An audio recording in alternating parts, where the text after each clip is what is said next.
Welcome, ladies and gentlemen, to another special edition of Geek Ireland's Speakin Geek with our hosts Darren and Kai this week. Say hello, Kai.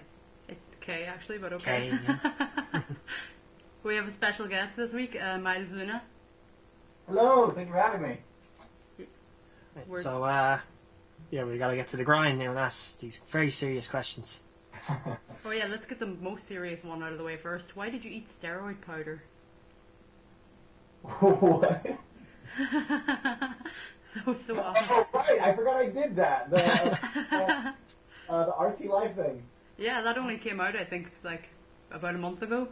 I think that was the day we had to shut off our water for something, and Adam and I wanted to go to the gym, but then we couldn't make our protein shakes. And then we thought, this would be hilarious and stupid, and we were right in that it was stupid. It was pretty beautiful.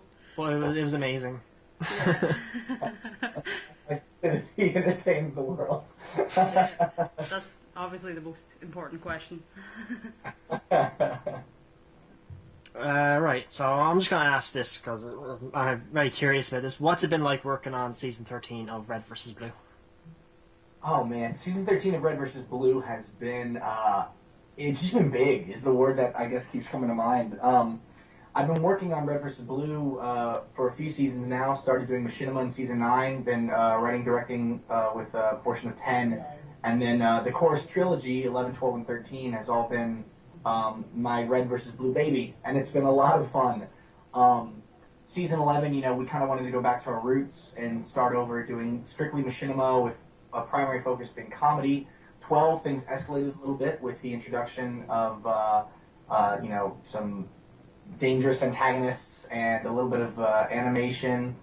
And then 13, we went from having 2 animators to an entire room full of people. We have compositors, lighting artists, modelers, animators, and it's just big.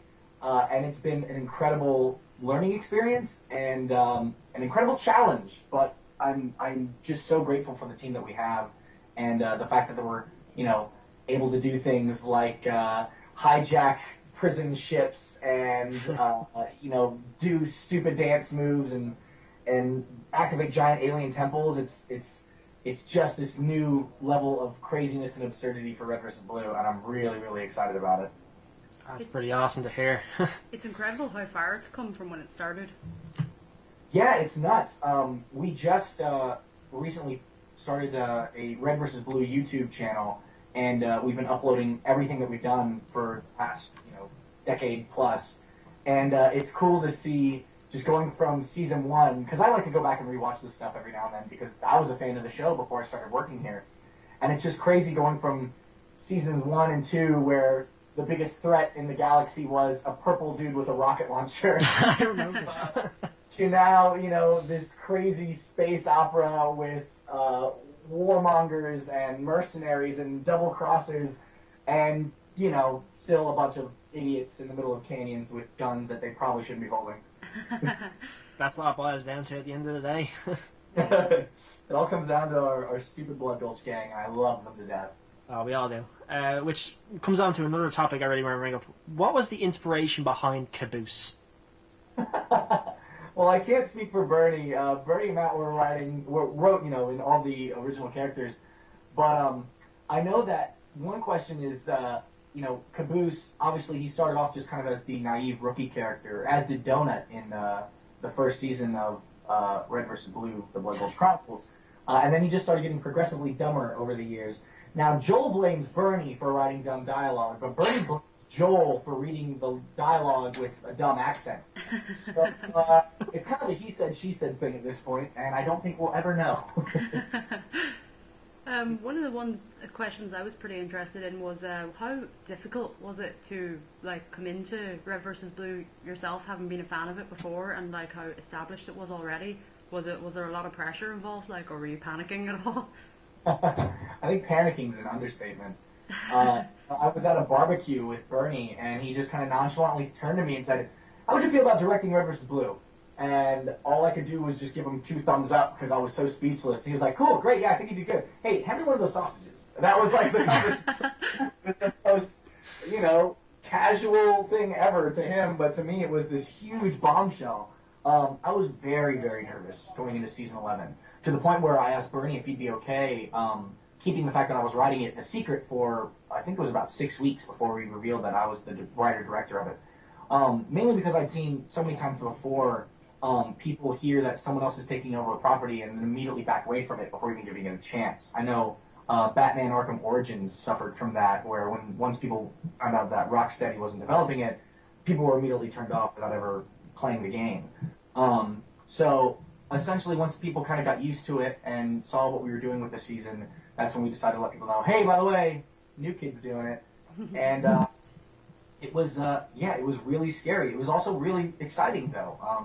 As a fan of the show, it was so amazing to, write dialogue for someone like Sarge and then see Sarge delivering that dialogue on screen a few days later.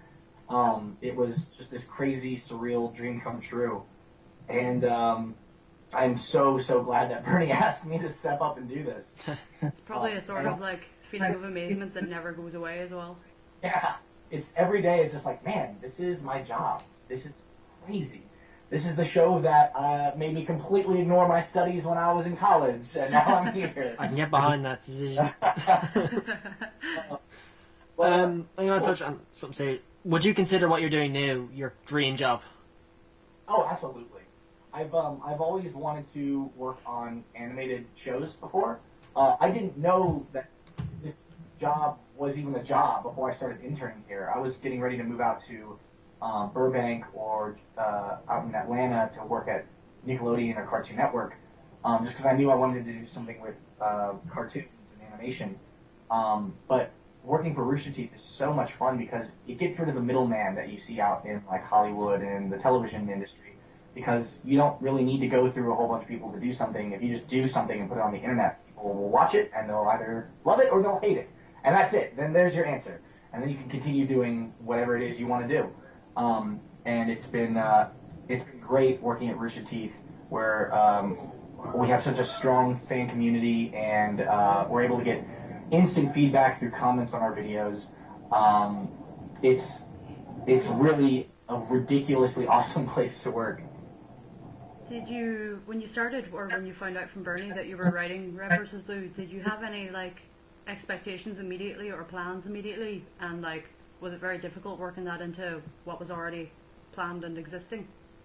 Well, sort of. The first thing I wrote for Red vs. Blue was a mini-series called Where There's a Will, There's a Wall. It was just a little 3-episode mini-series. And that was kind of, I think, my first test. Before that I was just doing machinima and sound editing and a little bit of graphic design.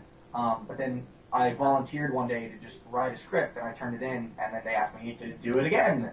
And after working on that miniseries was when they decided to have me step up and work on some of the machinima in season 10. That was a big learning process. I would write a script. First I would propose the treatment for the episode, send that to Matt and Bernie. They'd give me some feedback on it. Then I'd write out all the dialogue, send it to them. They'd give me some notes, critiques, and a few punch-ups and suggestions. And then I'd make my final version, and then that would get approved, and we'd move on. The number one thing I always learned from Bernie was he would always point out areas where he says, you see this right here? There's an area for a joke right here. You skipped over it, but watch, when you look at the dialogue like this, bam, there's your joke. It's like he can find jokes in just about any scene. And that was one of the number one things I learned from him. And then Matt just had always great direction notes. And then over time, they started getting less and less hands-on, to now we're at the point where, the first time they watch the episode is, their first interaction with it. It's no longer we're going through a bunch of iterations before we make it to screen. It's I wrote it, they show up in the booth, they read the lines, and they go, yeah, that was funny, good job. And it's kind of crazy how our working relationship has evolved. But what's nice about working on a show that has been around for so long is that the characters are just so well defined. It's really easy to take a scene with Griff, Simmons, and Caboose, throw them anywhere, and you can kind of have a rough idea of how that scene's going to play out, depending on the characters that are in that. So much bones there to work with already.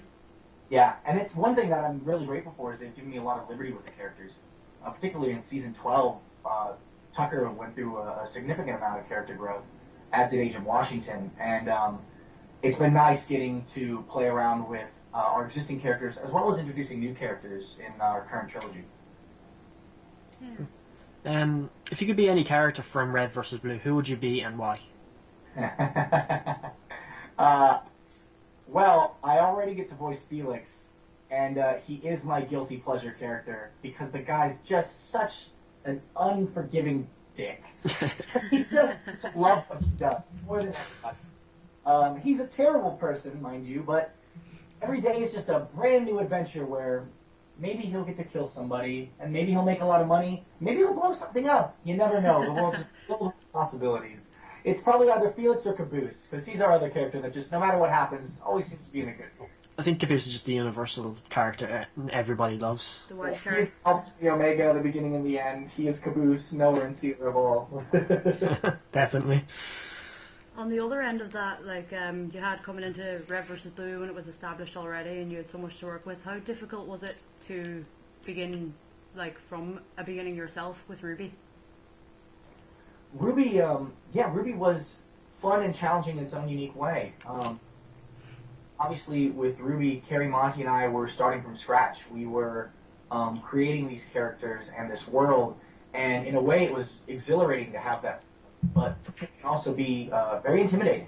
Like I said earlier, when you get a scene with Griffin Simmons, you kind of know how it's going to play out. But when we have a scene between Jean and Ruby, it will play out however we want it to play out. But we don't know for sure if there's a tried and true formula to these two characters. Like we know most of the time, the Reds will have some pretty funny banter. We can always count on them to be funny. But what can we count on Jean and Ruby to do? We haven't seen what they're capable of. We have to come up with what they're capable of. And if we come up with something that we don't like or people don't like, then what are we going to do? So Ruby was an interesting challenge. And then, of course, Monty had some pretty clear ideas in his head of what he wanted us to do. So a lot of it would, be some back and forth with Carrie and I trying to make dialogue and scenes work with Monty's vision. And, it was just a lot of late nights and coffee and Thai food working on Ruby.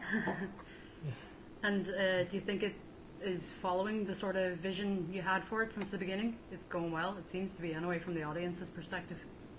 Yeah, I'm still absolutely shocked by the popularity of the show. Not to say that it's not deserving, but I was just, wow. It was this just small idea that we had about, cool Red Riding Hood with a sniper sight, and people just latched onto it immediately. And it's a little intimidating, because the fan base for it grew so rapidly. I feel like it's held, and because it's a Rooster Teeth product, people really hold it to this higher level and expect a lot of quality out of it, which is a little scary from, a couple of guys who this is their first time doing something like this. It's a little nerve-wracking, but our audience is just so overwhelmingly positive and kind and really, really cool. And so far, I think we've been doing a pretty good job with keeping with our plan for the show. There's been a few changes and adaptations here and there, but I'm really excited about what's going to be coming in Volume 3 and all the volumes to come afterwards. Yeah, one of the biggest compliments that I've sort of seen from fans would be the fact that you have so many other mainstream productions that just don't really meet the same mark that Ruby's been meeting with regards to, like, the characters in it are so well balanced and they're so diverse. Like, people love seeing, like, the team of the 4 women who are more than one trait. Like, there's so much more to them. Like, yeah, it's fun. That seems to be one of the biggest compliments. And, like, was that part of the original vision? Like, did you definitely decide, like, this is what needs to be done? There's a gap in the market for this? People keep saying, oh, it's so great that you did this show that, empowers these female characters and gives them depth and all this stuff. When in reality, we never looked at it like that. We always just looked at it as they're kids. They just happen to be girls. Everybody makes this huge big deal about it, but to us, they're just people, and they're cute and silly and stupid and loud and angry and annoying, and that's just who they are. It was, I don't know, I guess I'm glad that people feel that way, but I just like to look at it as, hey, it's just a story about some kids going on a crazy fairy tale-like adventure. Yeah, I definitely think that approach came across on screen anyway. Well, thank you. For sure. Oh, definitely. Just curious. I've lost my train of thought. personal question: how did you and Aaron Zek meet? Aaron and I met in college. I was suite mates with Kyle Taylor, our assistant director on RVB for this trilogy, and we were playing the Beatles rock band and making way too much noise. And she and her roommate came down the hall to tell us to shut up, and we told them, "Why don't you come in and join us?" And that's how we met. That is actually an amazing story. Also, touching on like what your big creation is, that what's it like seeing your characters come to life in form of cosplay? Oh man, cosplay was insane. The first time we saw somebody dressed up as Ruby Rose was super, super cool. And God, the internet in general is just overwhelming with, like, overflowing with talented people. From people who do Jean with cardboard armor, I think that's great. And then there's the people that go all out and 3D print Yang's gauntlets and sew her outfit. It's just amazing, no matter how talented you are, the fact that these people are going out there and doing their best to make something that they think is cool. And the fact that something they think is cool is something that we thought was cool and made is, well, it's cool. We have a few cosplayers in this country as well, and they like go all out in their costumes. Like I know for the giant scythe to ref the scale. Oh yeah, God, that when one someone girl. makes that scythe. Everyone in the Irish cosplay scene kind of knows each other because it's so small. And there's this one girl. She has the most amazing Ruby Rose costume I've ever seen. She made the scythe from scratch herself, and I swear to God, it's about 2 times the size of her. And she donated it to a charity auction, and I think she made about €1,000 for charity with it. That's incredible. That's amazing. Yeah, it's just amazing to see, like, from it starting from a small idea to growing into these massive things. Like, Yeah, it's really surreal. yeah. Well, I think that's everything, unless Darren has anything else. Yeah. Last question: what's the best part of your job? The best part of my job, I think Bernie has actually said this before, but the best part of my job is coming to work every day and knowing that at some point in the day, I'm going to be laughing my ass off because I get to go to work with all of my friends and we all just want to make something that we think is cool, funny, sometimes dramatic, and we're all so excited about the stuff that we're making. And it's just a dream come true. Nice. Yeah, Well- that's everything I can think of. Well, thank you very much for having us anyway. We don't want to keep you too long. Yeah, no problem. Thanks again for having me, and for Red vs. Blue fans out there, check us out Sunday nights at 5 p.m. Central Time for sponsor release of the episode, Mondays at the same time for the public. We're doing a music video contest right now that you can win a bunch of really cool prizes, and we're going to be updating our YouTube channel with all sorts of cool videos that will be coming out very soon. So check that stuff out. Shameless plug, shameless plug, shameless plug. Thanks very much, Miles, for giving up your time to give this interview. Oh, thank you again. It was so much fun, guys.